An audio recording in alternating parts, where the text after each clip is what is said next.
Hey everyone, my name is Sam, And I'm Melissa. and welcome back. We have a topic that we've gotten a lot of questions and a lot Yep. of requests about that we wanted to talk about today.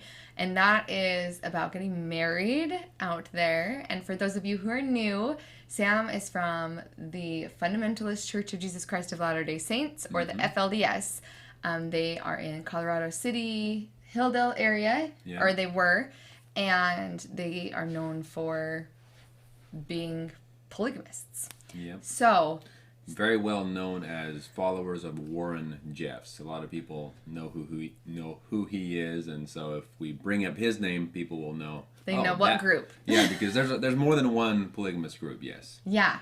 But as far as marriage goes, like I said, we've had a lot of questions, so we'll try to squeeze as many questions or as many answers as we can into this one video. So we'll kind of go quickly. But if you have more questions about marriage or more questions in general of other videos that you want us to do, then please put them in the comments below and we'll try to make more videos to answer your questions. Yeah.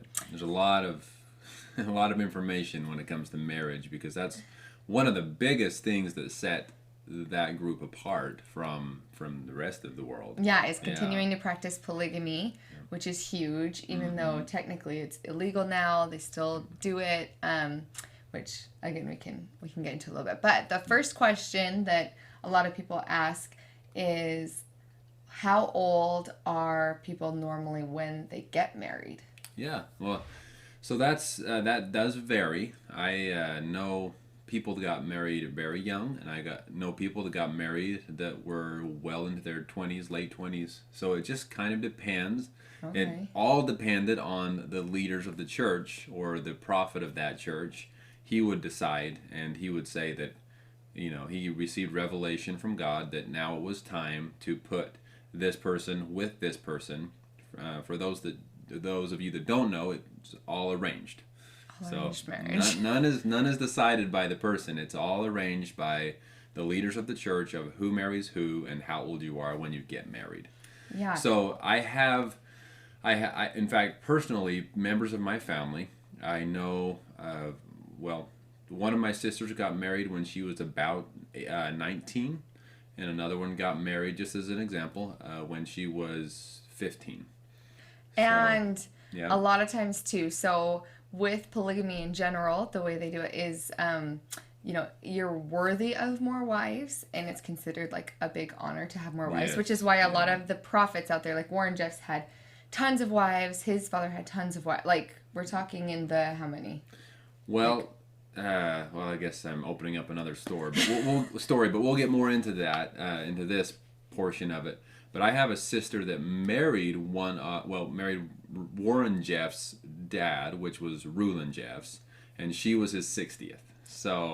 And was that the one that got married when she was? Oh man, so I actually don't know exactly how old she was. I know she was in her teens, so I believe she was right around 16, 17 years old. Yeah, so she was still a teenager, 60th wife, and he was what age at that Oh, time? he was well into his 80s. And Yeah, again, so with him being Hu- the prophet, he huge was gap the one that was receiving revelation of who. of who he Yeah. was supposed to marry or how old they were. So that's where Warren Jeffs got into trouble with the law, thank goodness, and those type of situations. Yeah, and you will hear stories of abuse and things that went on, which obviously he deserves to be where he is. Yeah. But yeah, I mean it's I don't know, It just depended. So like it just depends. Sam's Yeah. father, for instance, and this will kind of segue into another question, but his first wife, so in order to be married out there, one of the questions was, do they have to be a member of that religion? And yes, they have to be converted to being a member of the FLDS church in order to get married. So his father's first wife, he actually met at college, and they asked permission to get married. She converted to the religion, and they asked to get married, and they were allowed to. But then it was about 15 years later, maybe a little longer than that, when Right around 15. when Sam's mother was assigned to be married to his father as a second wife. Yeah. And their age gap. Yeah, and so my mother when she got married, she would have been right around that 18, 19 years old as well. Yeah, and at that time his father was. Well, let's just say my father has children that are as old, if not a little bit older than my mother. Yeah, so he So, already had children the same age yeah, as his second wife. If that gives you a little insight to kind of how there wasn't the really age like, gap, they yeah. didn't try to marry people close in age. The fact that his first wife was that, close in age was just because she was the first and because they'd asked permission. Yeah. But after that, it's very, very common for young girls to go to much older men. Because again, it comes down to like a worthiness in the church. If you're high up Yeah. in the church, you're going to have more wives. Yes, that's true, but not all. For example, my dad, my father, he was very high in the church. He was a patriarch of the church, one of the leaders of the church. He was also the mayor of Hilldale City. So he ran a lot of things and was in charge of a lot of things out there, and he only had four. Only. So Only that four. compared to But I guess 60 that's. compared Yeah. to 60 something or 80 something, that's yeah. I guess But that's true, yeah. but that might have been a way of the leaders of the church, you know, Abusing power. keeping him away from as much power because they didn't want him to get too powerful. Yeah. That might have been a reason for that. Yeah. But, Well, another question was if a woman decided to leave, Yeah. would they, like, is divorce allowed? And also, if a woman decides to leave, is she allowed to take her children with her? Like, what's the process if one of the mothers was to try to leave? Would she get to take her children? Could she take any other children that wanted to go? Like, what is that? Did you ever see that happen? Yes, I saw it attempted. If that answers that. First of all, with the divorce question, that was tough. Normally, no, divorce was not allowed. You just figure it out. You work things out, and because keep sweet. you keep sweet because God wants you together. You figure it out, and eventually it'll be okay in the end. That's kind of the way it was looked at. Because you can imagine with several wives in the family or in the house, they would run into issues. Yeah. Sometimes, and that's where they were just expected to work it out, figure it out. Now there were some incidences, and I know people personally that did get a divorce, and they both stayed in the religion and didn't have to leave or anything, but they had a very good reason for it. Okay. So it was very rare. That was the only one. I lived there until I was 18 years old. I heard of only one story that actually happened. Of divorce. Of divorce, yep. And Okay. then stay, because normally if you got divorced out there, one of the people would most likely leave the religion. Yeah. If not both. And another thing, a question that people ask a lot too, is how, when it's illegal to have plural marriage, like to have plural marriage, how are they able to do it basically? And the answer to that is that they only legally marry their first wife.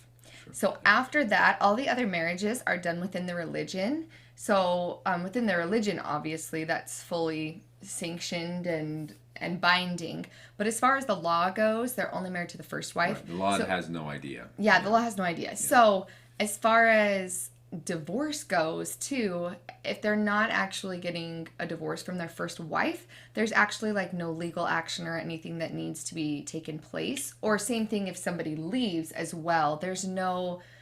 It's tricky with the law because unless they're the first wife, they're not actually legally bound to the spouse, right? Right. But there are normally children involved. And that comes back to the other question you had that people have is if a mother decides to leave, if a wife decides to leave, what happens then? And that, oh boy. So the families out there, they have a lot of rules and they're very strict. They're very strict with the rules. And so most cases that I know of, when a wife decided she wanted to leave the religion, or didn't want to be with that husband anymore, it resulted in having to leave the religion. And she would try, obviously, a mom would try to take her kids with her.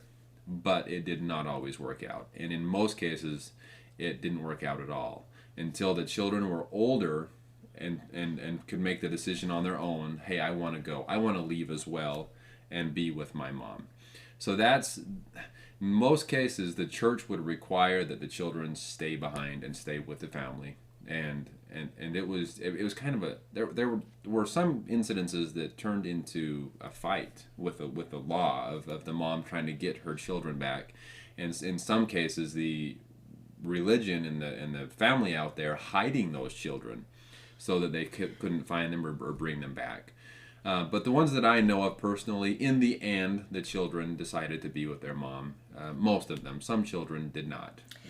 And one thing to remember too is that for a woman to be able to leave is a very big ordeal. So for men to leave, or for Sam to leave at 18, the men work out in regular communities often. So they see other communities, they see regular people, they know that they have jobs, those type of things.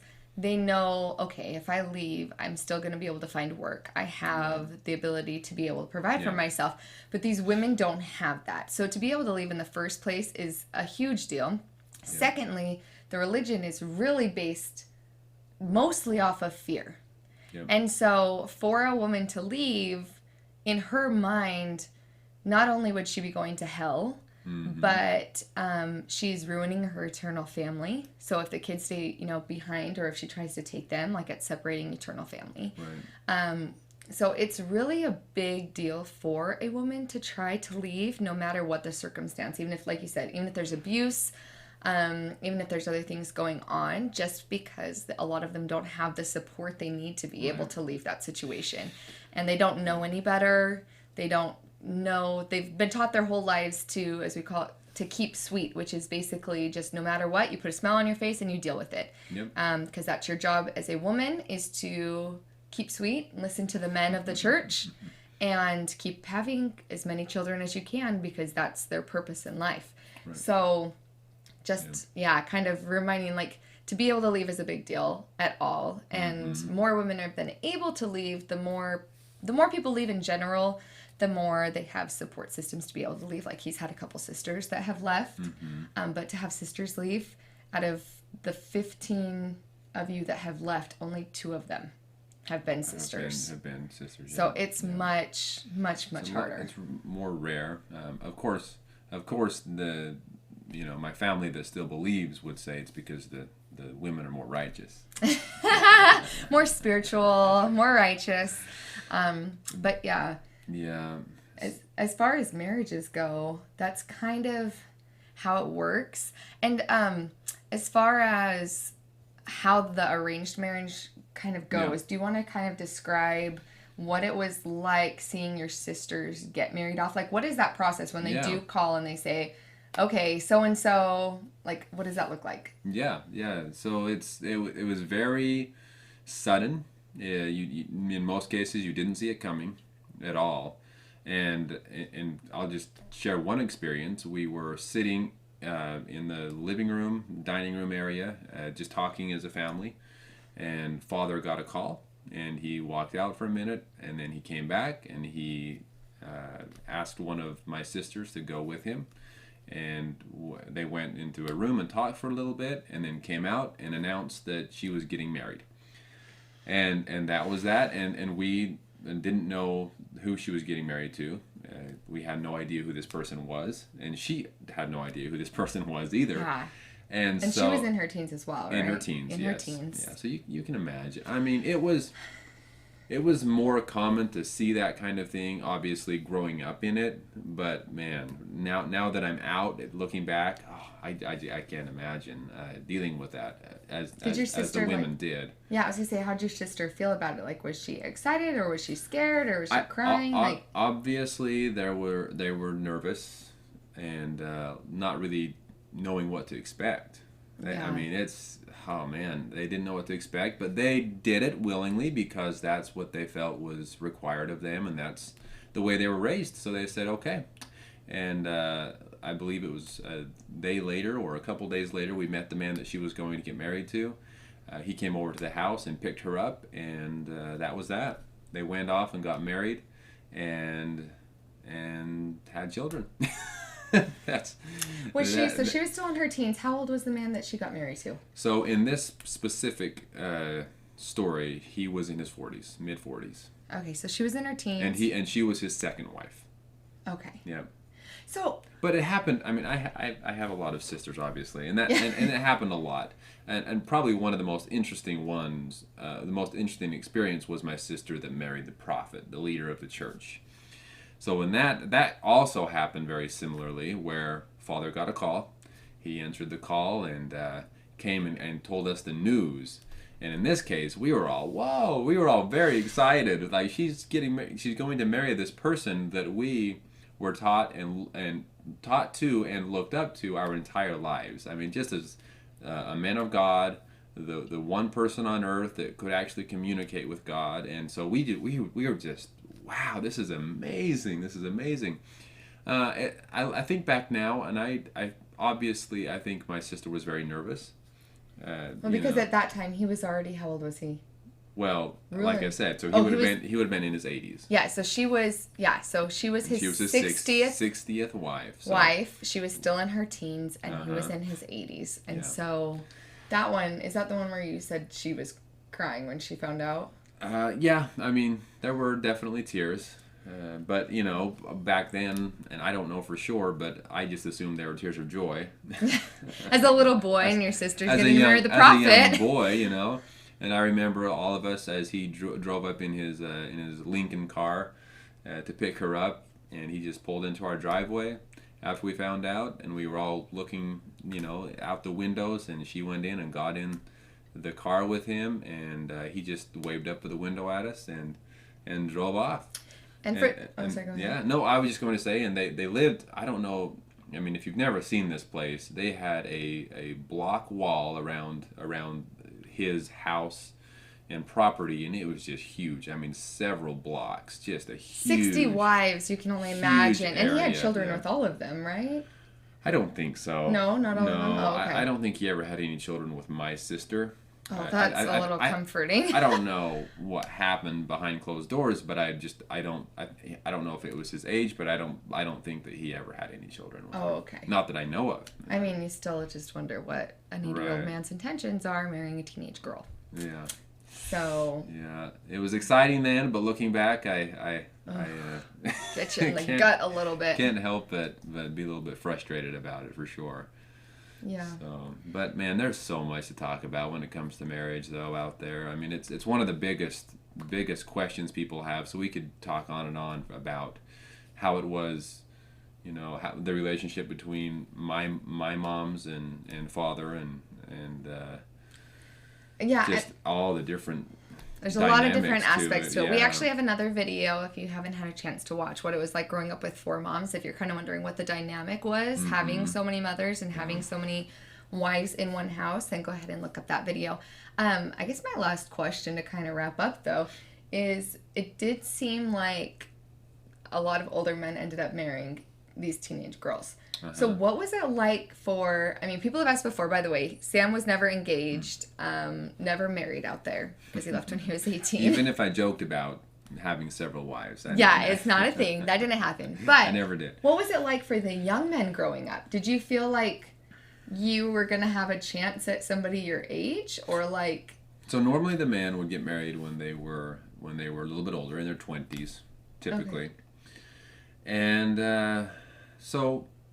Yeah, my brothers that got married, they did marry someone around their age. Okay. So there were the women that also got married to, for the first wife typically got married to a guy around her age. Okay. So it was the second wife and the third wife and whatever came afterward that were younger than the husband. And do you know of any women that got married like in their late 20s, or were all the women normally married there were off? Some. There were some. In fact, I had a sister that got married in her 20s. Oh, okay. Yeah. So that did happen. In fact, a couple. Yeah. Okay. So it just depended. It just depended on when the whatever you want to call it, when the prophet decided, or when he had his great revelation. Just kind of depends on who was going to get married and when. Yeah. Okay. Well, I'd say that's a quick version, but I mean, obviously, it's a huge topic. But again, if you have any other questions having to do with marriage, or what plural marriage or arranged marriage or anything like that, please leave it in the comments below. And if you like hearing more about these stories and learning more about what it was like growing up in polygamy for Sam and him leaving it, then please hit the like button and subscribe. And we'll talk to you soon.